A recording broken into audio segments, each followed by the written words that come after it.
So in this lecture, we're going to turn now to the Donatist controversy itself. I'm calling this one Donatist Controversy, Rival Churches, because that's really what the Donatist controversy creates. It creates two rival churches in North Africa, both of which claim to be the true church. So I want to start off with a few pictures. I had a chance a few years ago to visit, to go to Algeria and visit a lot of Roman archaeological sites in Algeria. And all these Roman archaeological sites have churches in them. Some of them have many, many churches in them. So in this lecture, I just want to show you a few to give you a sense of what's there. This is a city called Tipasa, which you can see is right on the coast. It is an enormous archaeological site.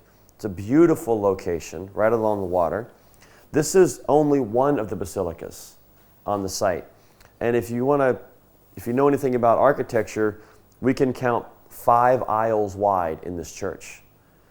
And you can see the length of it from here to here. This was an enormous church.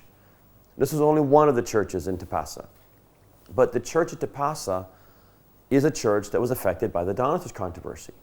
All of these churches in Africa, the people who worshipped in this space 1,600 years ago, were directly impacted by the Donatist controversy. Here's the baptistry. This is a scholar of early Christianity in Augustine named Patou Burns in the baptistry doing some measurements. Yes, some people in the room have one of his books, doing some measurements of the baptistry at Tipasa. Were people rebaptized in this baptistry? Were schismatics rebaptized in this baptistry or not?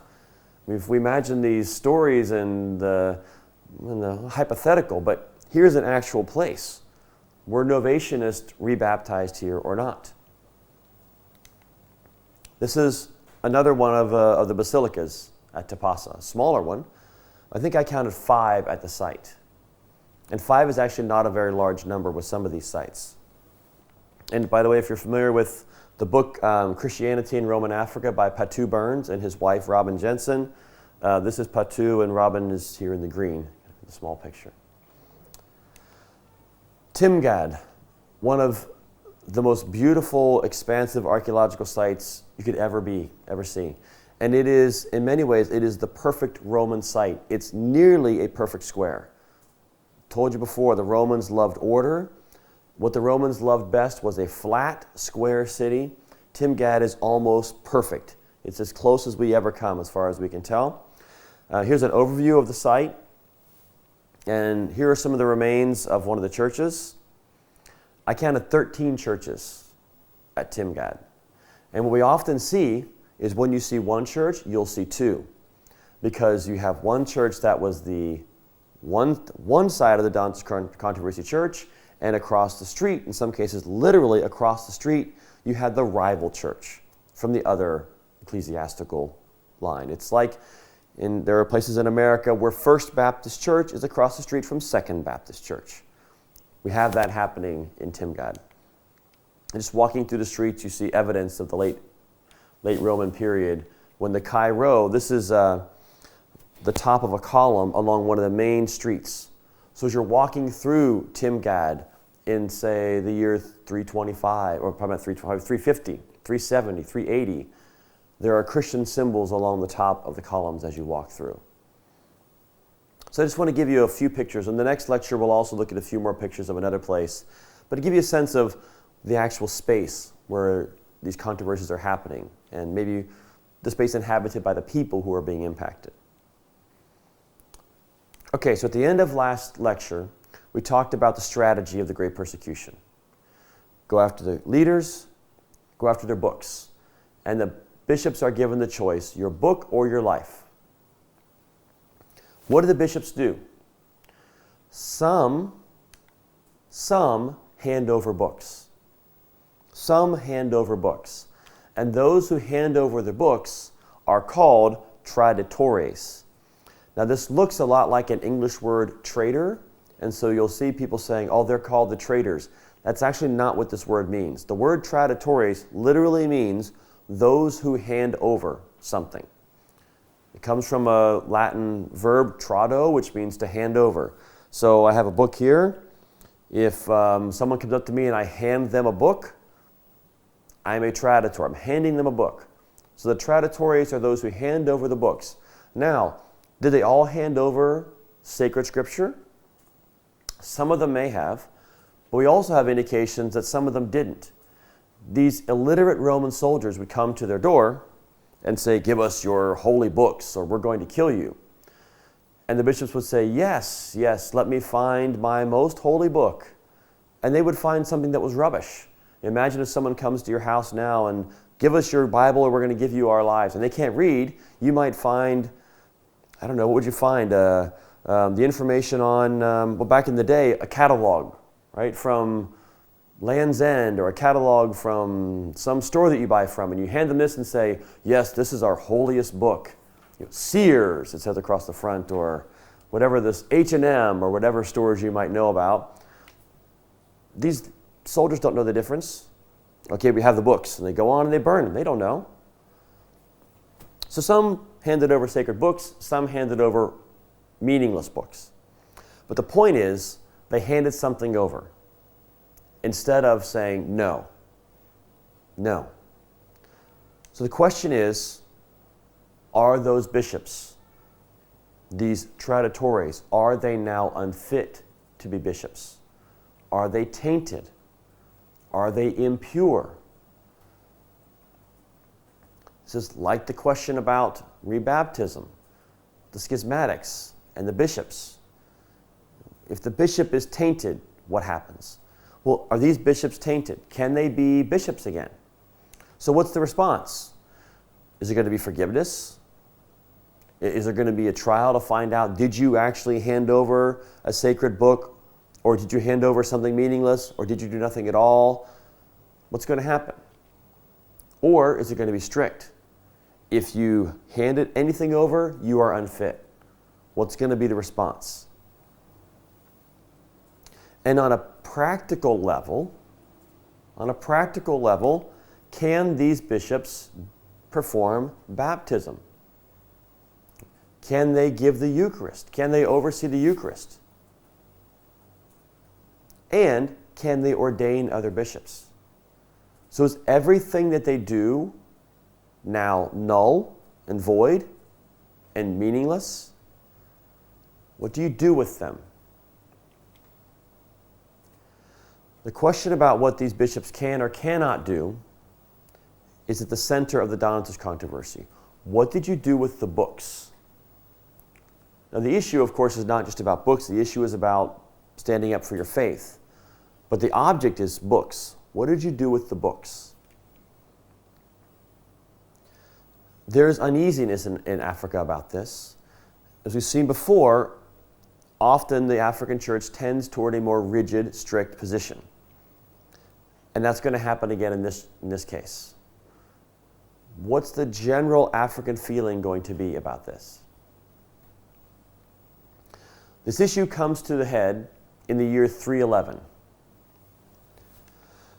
So they have a starting date of 311 for the Donatist controversy. In the year 311, the Bishop of Carthage dies. This is at around the time of the end of the persecution. And a new bishop named Caecilian is elected.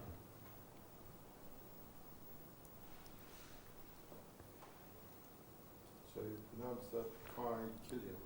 Yes, I pronounce it Caecilian. You'll hear Caecilian, you'll hear different pronunciations. Yeah, I have my high school Latin teacher's voice in my brain, so I pronounce it the way Mrs. Teitelbaum told me to pronounce Latin. And God rest her soul. If I don't, she'll come back and find me. So Caecilian is elected the Bishop of Carthage.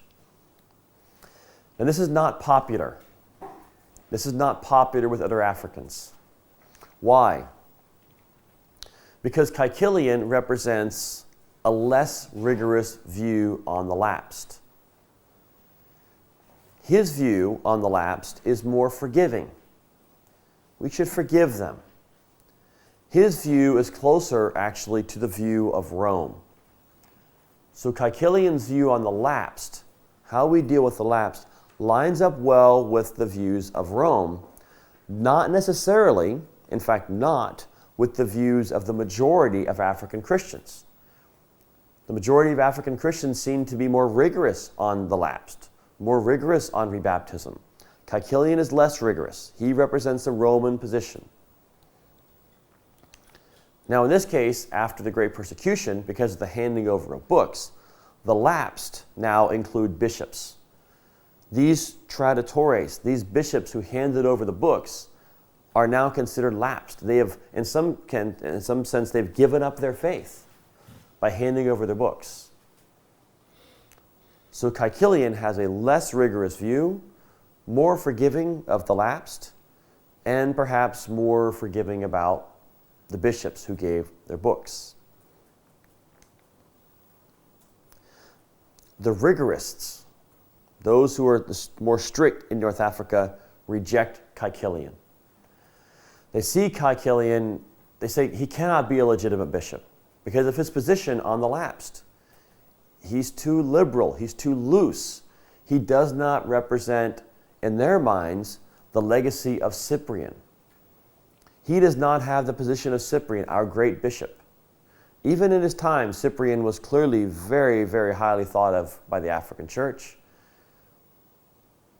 Caecilian does not seem to be in the tradition of Cyprian.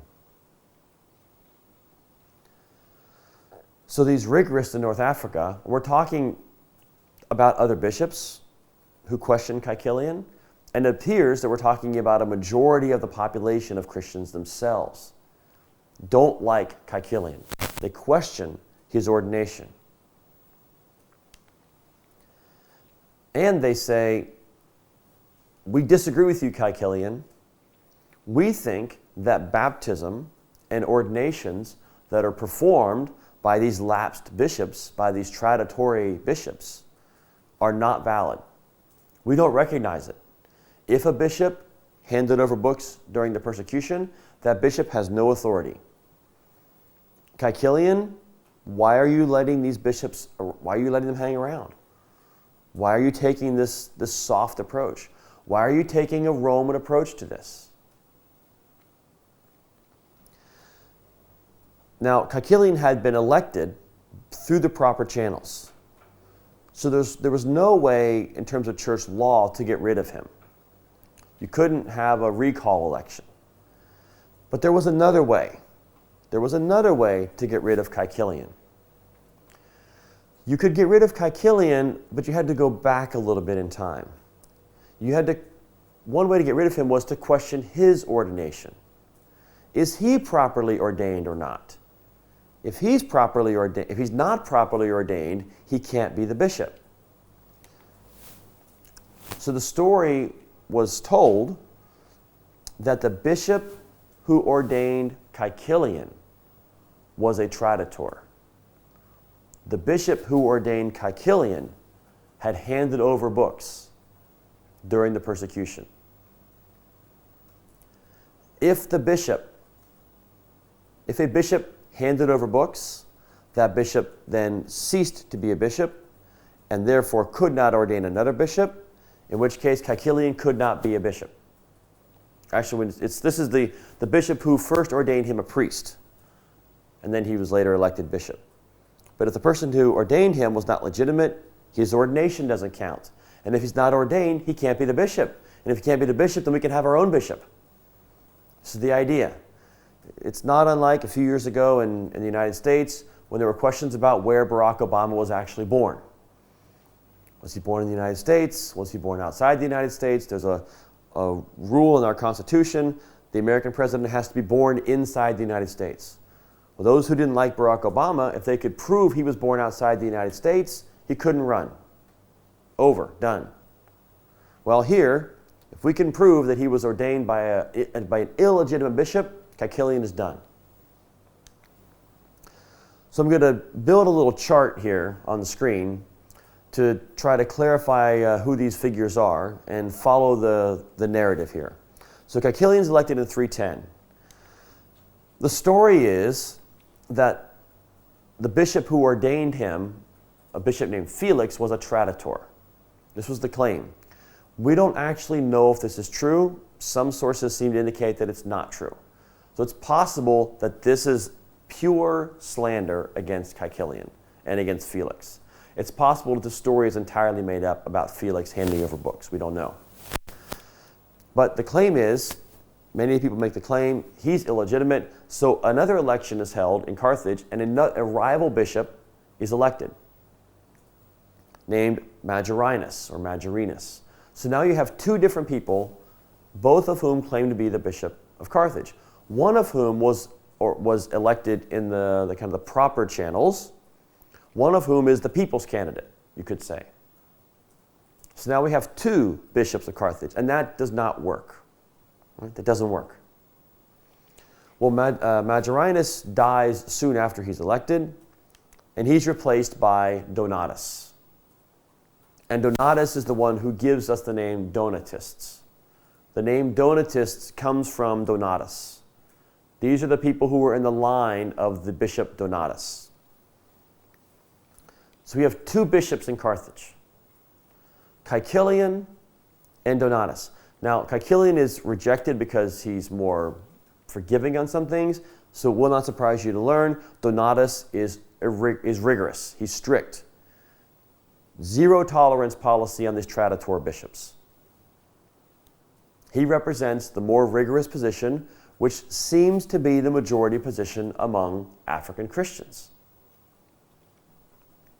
He seems to reflect the will of the people, not Caecilian.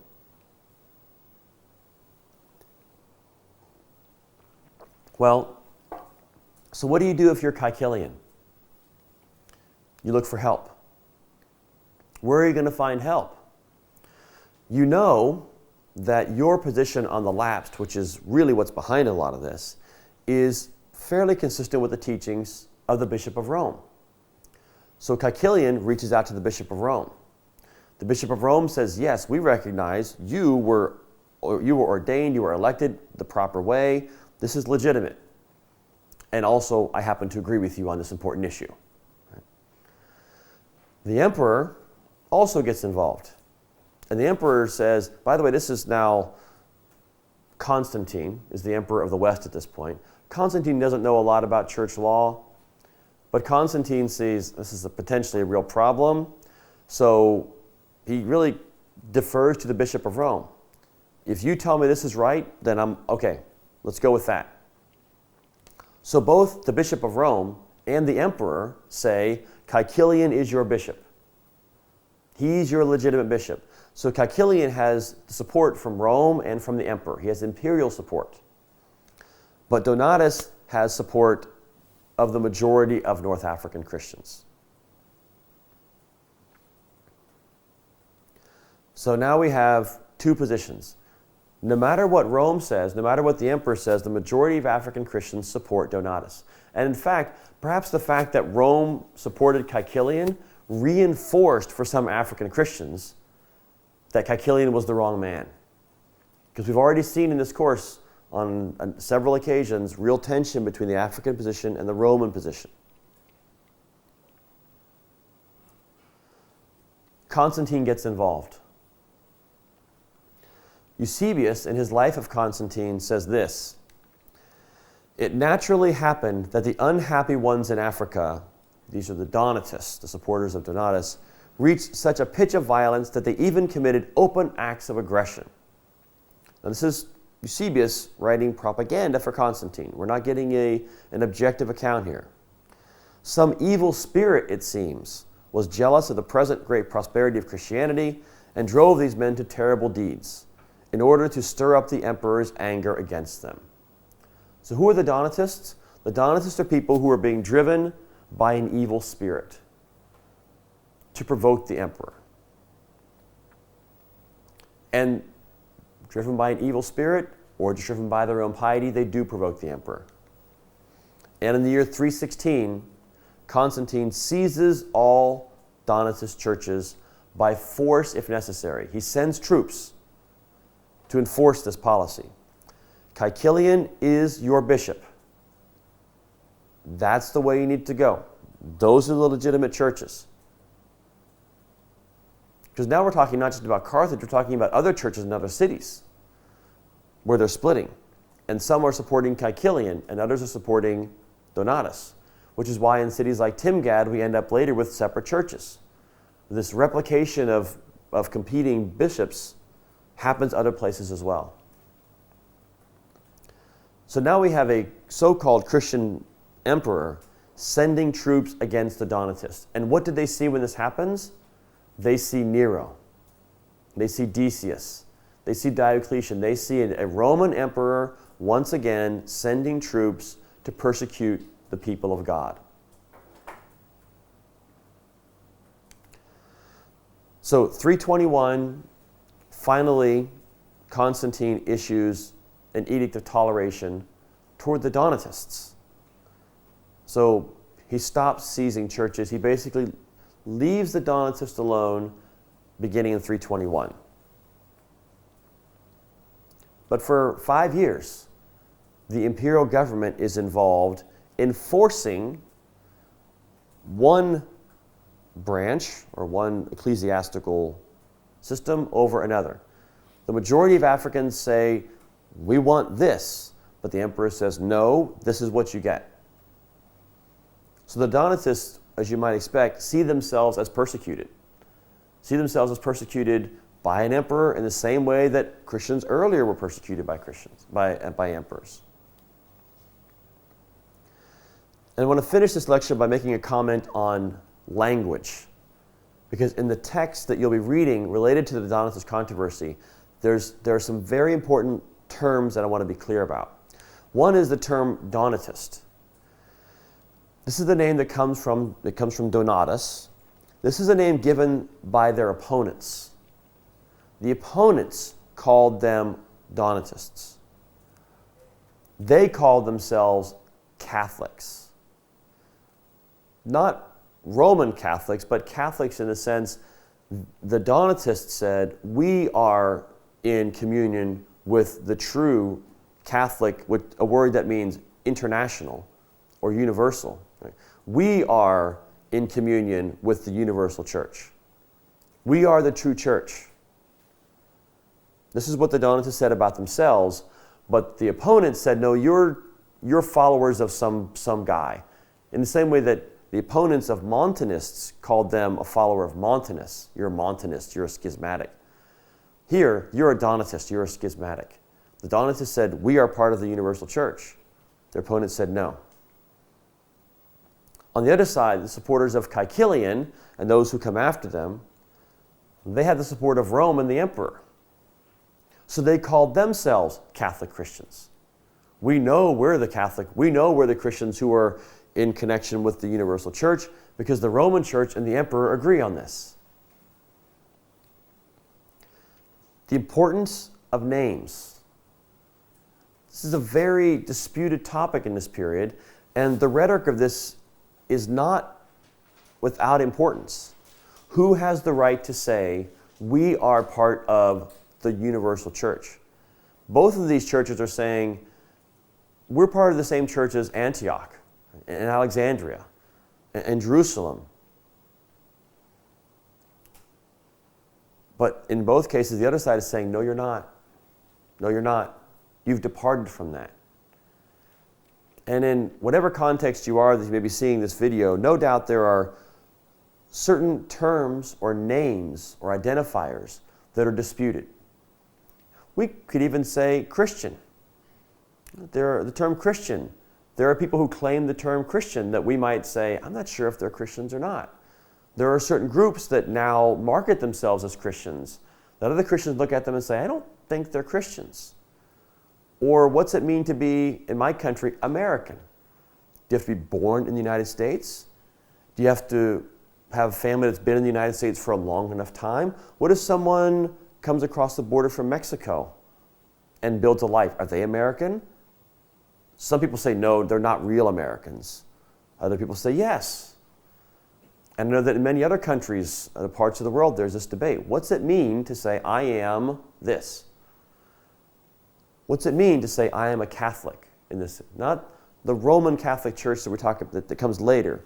But I'm a Catholic, I'm part of the international church, the universal church. Both sides are making that claim. So we're going to talk in the next lecture about how they go about trying to make this claim. And this is where martyrdom and persecution will come back. Because the martyrs, not just of their time, but of previous centuries, are going to be a critical part of the way in which they're going to attempt to make this argument, in which both sides are going to try to make the argument about the true church. The true church is the church of the martyrs. The question is, which church is that? So, questions? Yeah, may I ask a question? You said that Majorinus, he was elected by the people. So he did not have a formal link. Well, he was, yeah, so the Majorinus' election, I mentioned he was elected by the people. I should be more precise. He was elected by a collection of other bishops. And some of them may be from regions like Numidia, so other regions that are nearby.